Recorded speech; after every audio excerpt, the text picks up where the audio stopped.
Without it, humans wouldn't survive, and it's attachment. We cannot live without bonds, that we human beings need each other. When the emotional need is still there, the need for attachment is still there. Our need for attachment becomes even clearer when we look at what happens in its absence. So looking into the effects of social isolation. According to the World Health Organization, 1 in 6 people worldwide experiences loneliness.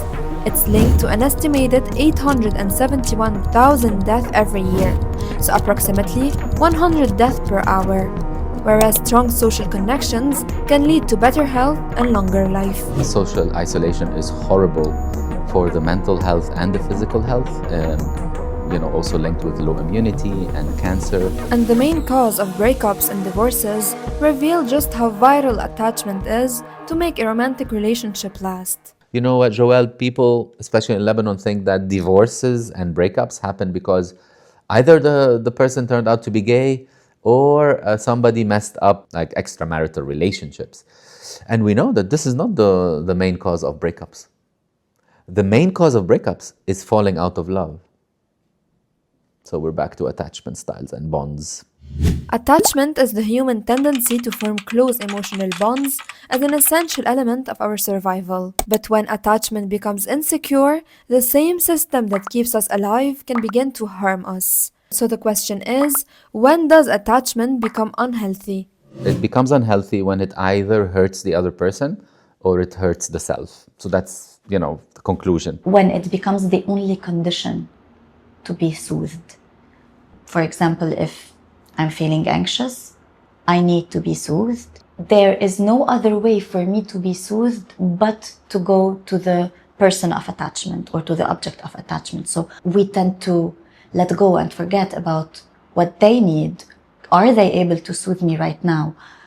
Do they have other things in their lives that they need to attend to? Whether attachment is healthy or unhealthy is directly linked to how we cope with conflict within a relationship. Neurobiologically, attachment systems and fear systems are deeply intertwined. When something threatening happens, like losing a job, stress, fear, and panic emerge. We then turn to our attachment figure to feel safe again. If that person offers comfort and reassurance, the attachment system turns on and helps regulate the fear system. But if the response is dismissive, such as saying you're overreacting or I don't have time for you, fear and stress intensify. Researchers call this the distress relief dynamic. It's what we call the dance in the couple, right? And if you look at any couple, I say this to my patients, like if you go to a restaurant, a dinner at Valentine's Day, and you walk in a restaurant and you take a snapshot of the couples there, immediately, you don't need to be a therapist. You can sense how their dance is, right? So you can look at the couple that is not talking to one another. They have all the food and the wine and the champagne there, but they're not talking. There's a distance. So this is a cold dance. You can look at the couple that is still holding hands and looking each other in the eyes, and they may be 70 years old and they're still attached to one another, right? Lots of love. This is the love dance. You can look at couple fighting on Valentine's Day in the freaking restaurant with the wine, right? And so with this snapshot, you can tell the dance. So a big part of the dance is this distress relief support model, where what happens when one of the partners expresses distress, right? And we expect the other person to support them. Now, how they express distress makes a big difference, because if the distress is a series of curses on their partner, chances are they're not going to get the good support. So that's not a good dance. The other one is people can get stuck in is the victim-savior dance, which is I'm always the one in distress, you're always the one who's supposed to help me, and I'm not supposed to help you because you are older, or you are the man, or you are the woman, or you are from the family of so and so, for whatever reasons. As children, we don't choose how and if our distress is soothed or ignored. So early on, we start forming an attachment style and a way of dealing with distress. John Bowlby, a British psychoanalyst, showed that human infants depend on an older and wiser caregiver for protection and regulation. The attachment system asks one question: is my caregiver available and responsive? When the answer is yes, the child feels safe and free to explore. When it's no, anxiety rises and protest behaviors appear, such as crying and shouting. Later on, Mary Ainsworth identified secure and insecure attachment patterns shaped by how consistently caregivers responded to a child's need and distress, and how present they were both physically and emotionally. So children who develop a secure attachment style, for example, tend to have parents who are responsive to their needs, while children who develop an insecure attachment style often have parents who are insensitive to their needs or inconsistent or rejecting in the care they provide. And we carry this attachment style with us into adulthood. But can a child with a perfect relationship with their first caregiver still develop an insecure attachment style in their adulthood? That's a nice question. As perfect as one can be, of course.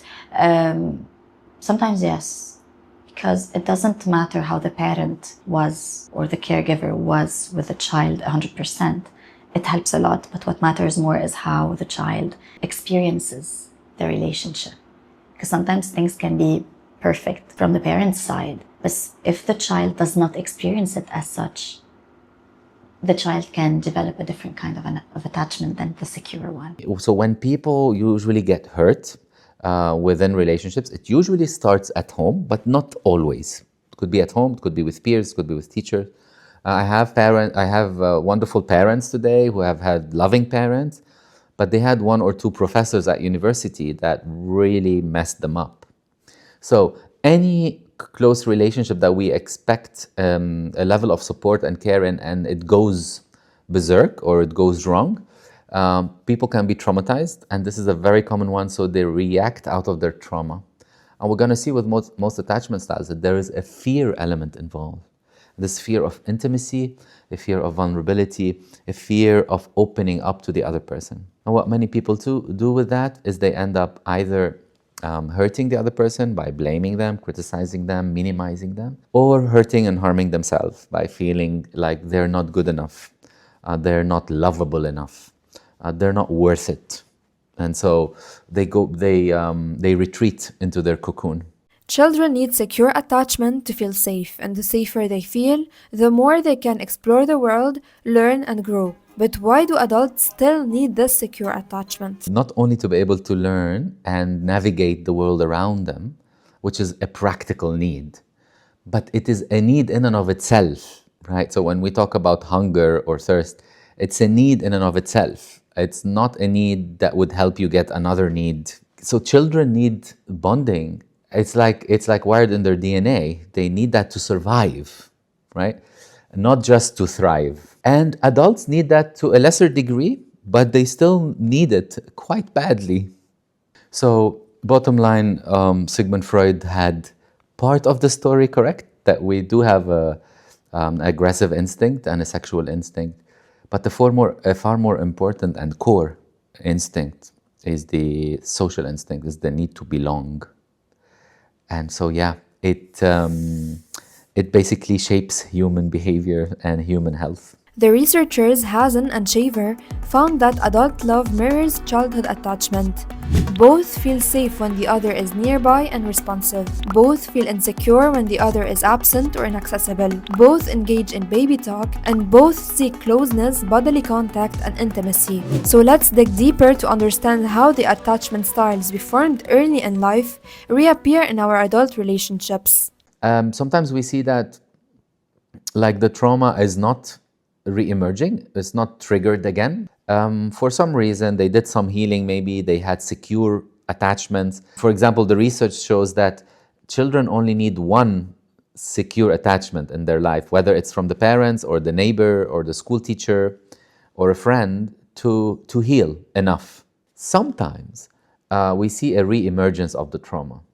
And I can say almost always, when somebody is traumatized in their adult couple, there's a trauma in the childhood couple. The parent relationship, almost always. Even when somebody tells me, no, my childhood was okay. I had a good... when we dig a little bit, it was not okay. There are 4 attachment styles shaped by our childhood experiences. One of them is a secure attachment, which supports healthy and thriving long-term relationships. The other 3 are insecure attachments and often lead to challenges or unhealthy relationship dynamics. So let's explore each one to understand how they impact romantic relationships. When the child got most of their needs met, they felt like their parents prioritized them, supported them, and understood them. And these kids learn to be okay in general in life, learn to be okay with themselves, their feelings, their emotions. In adulthood, it shows this way. Like, they're not easily triggered, they're most likely emotionally regulated, they have a good enough self-esteem, and they're just looking for a partner to grow with and continue and build their life with. They don't really need the partner. Right? They want the partner.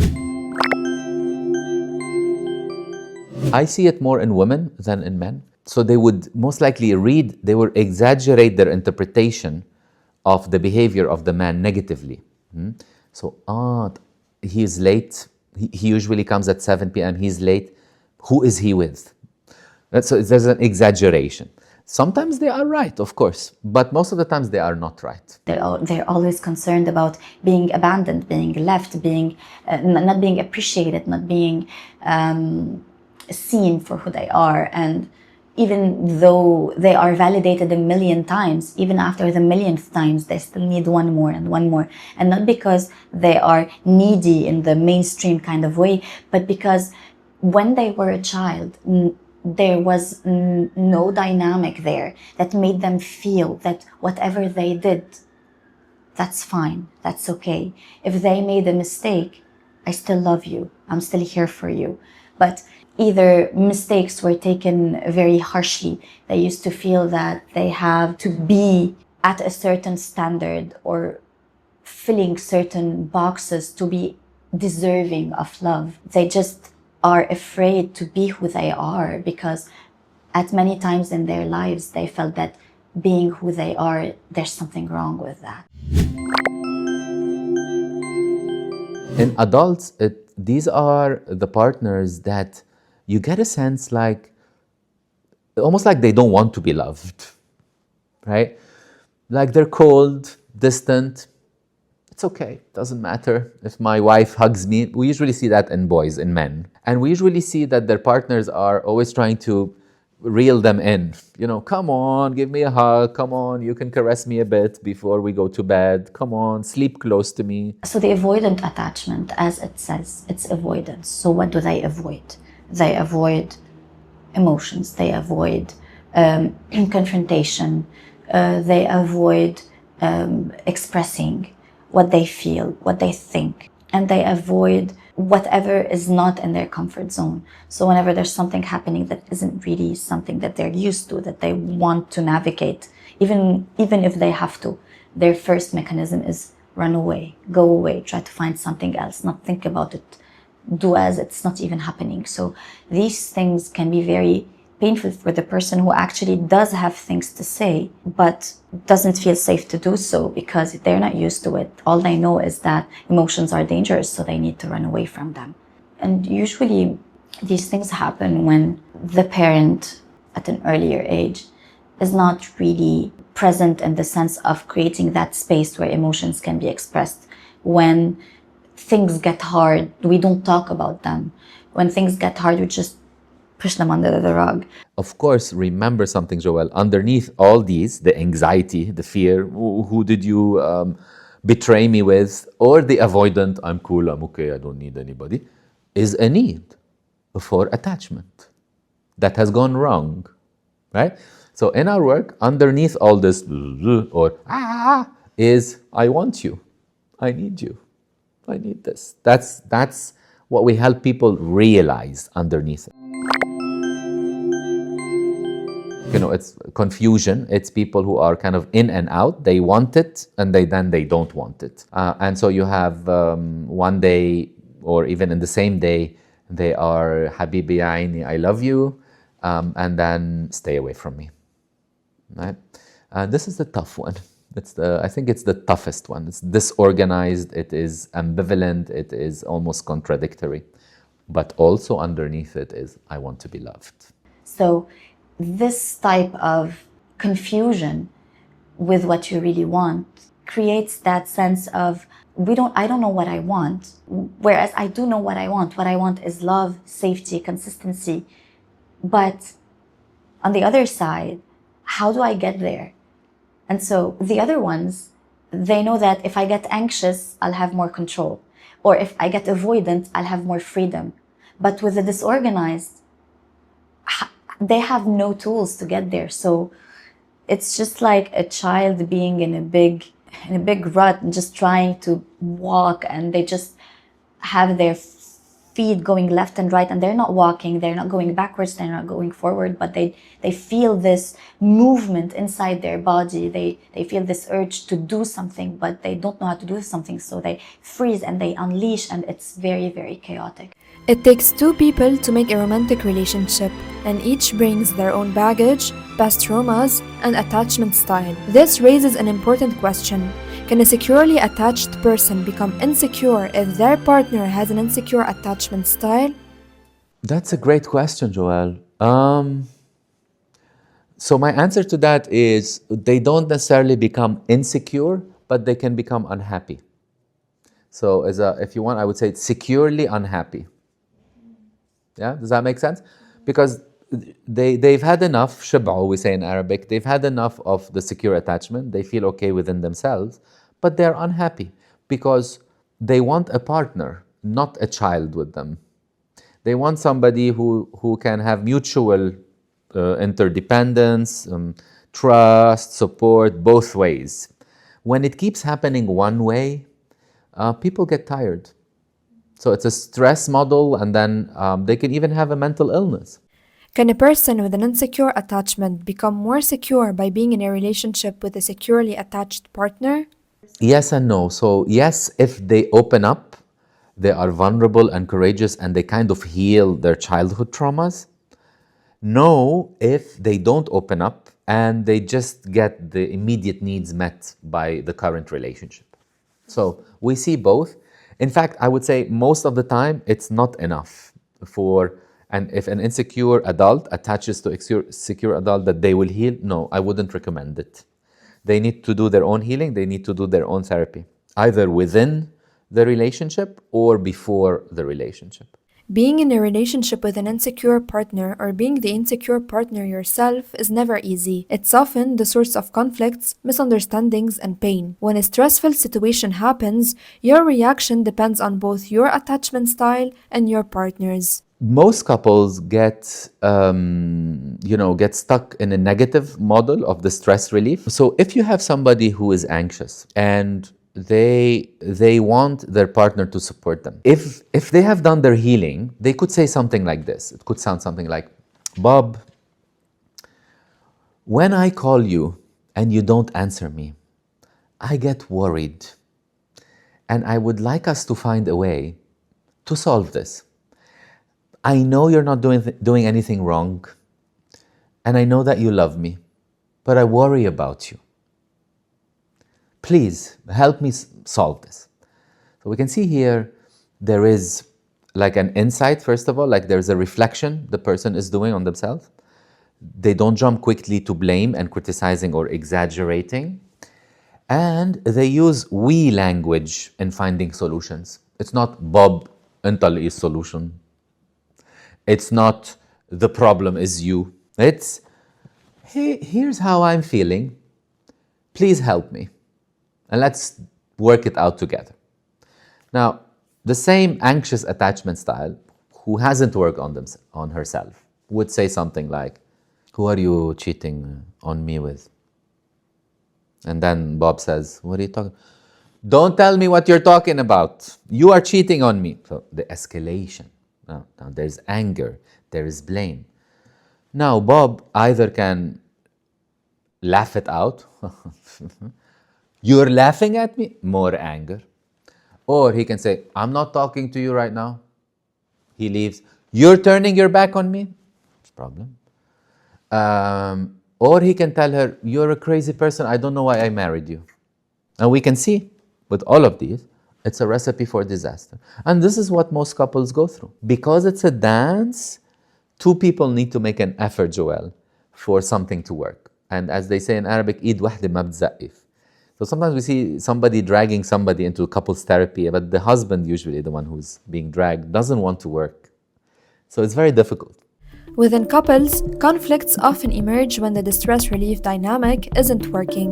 One of the most common patterns is the pursue-withdraw pattern, often seen between an anxious and an avoidant partner. In this pattern, one partner, the pursuer, seeks more emotional connection and intimacy, while the other, the withdrawer, pulls away. This creates a negative cycle. The more one pursues, the more the other withdraws, fueling frustration, disconnection, and distance.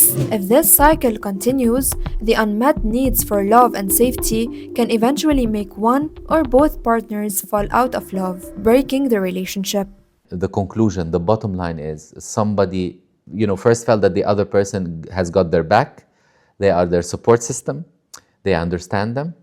And then because of these either miscommunications or the different attachment styles we're talking about, they started feeling that their partner is not listening to them enough, is not understanding them enough, is not prioritizing them enough. And if you multiply that day after day or week after week or month after month, after 10 years, we have a big problem. What advice can qualified psychologists give to people who struggle with an insecure attachment style or with a partner insecurely attached to help them move closer towards healthy relationships and make it last on the long term? Try and seek help outside the couple, because most people naturally would try to solve things with themselves, for themselves, by themselves, which is a good thing. But I tell couples that if you've tried that 2 or 3 times, and it hasn't worked, or the problem has gotten worse, then you need to outsource. The second advice that comes to mind, Joel, is that if you are stuck in a toxic relationship, please get out as soon as you can. Because we see it happen over and over again, especially with women, that they want to love a man that's unlovable. They think that with their love, they can make somebody stop drugs, stop womanizing, stop everything. It's like they feel like love is a magic potion. It's not a magic potion. It is an essential need. It's very powerful, but it's not magical. Okay? So I'd say to women, if you've tried loving a man for a while, you've given him everything, your love, your care, your time, your support, and he is still kicking you, you need to get out. The third tip is men. They're amazing creatures. I love working with men in therapy.